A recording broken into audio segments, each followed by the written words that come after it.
Guys, আমি চলে এসেছি ভোরবেলায় মর্নিং ওয়ার্কের জন্য। এই যে আমার সাথে আমার একজন ছোট বোন আছে, এই ছোট পেতনি বলে আমরা থাকি সবাই সম্বোধন, যাই বলতে পারে। গাইজ, আমরা প্রচুর মোটা হয়ে যাচ্ছি গাইজ, তার জন্য আমরা মর্নিং ওয়ার্ক অলরেডি বেরিয়ে পড়েছি।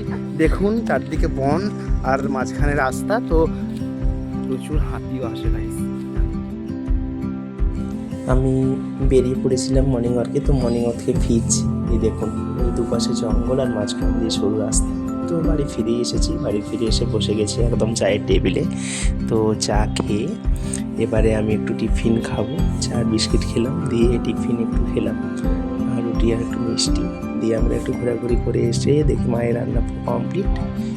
আজকে একটু স্পেশাল ডে ছিল, তো আজ খেয়ে নিলাম সেই রান্না বান্না করা জিনিসপত্র খেলাম লাঞ্চে।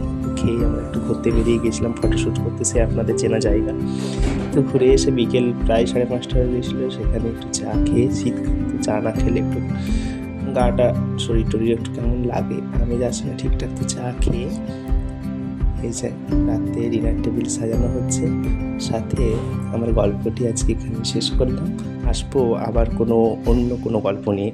ততক্ষণ আপনারা সবাই খুব ভালো থাকবেন, সুস্থ থাকবেন, সাবধানে থাকবেন, এবং আমার ব্লগটি দেখে খুব সুন্দর সুন্দর কমেন্ট করবেন, যাতে আমার পরবর্তী ব্লগ দেওয়ার উদ্যম বাড়ে। সত্যি আছে এটুকুই আপনাদের জন্য। নমস্কার।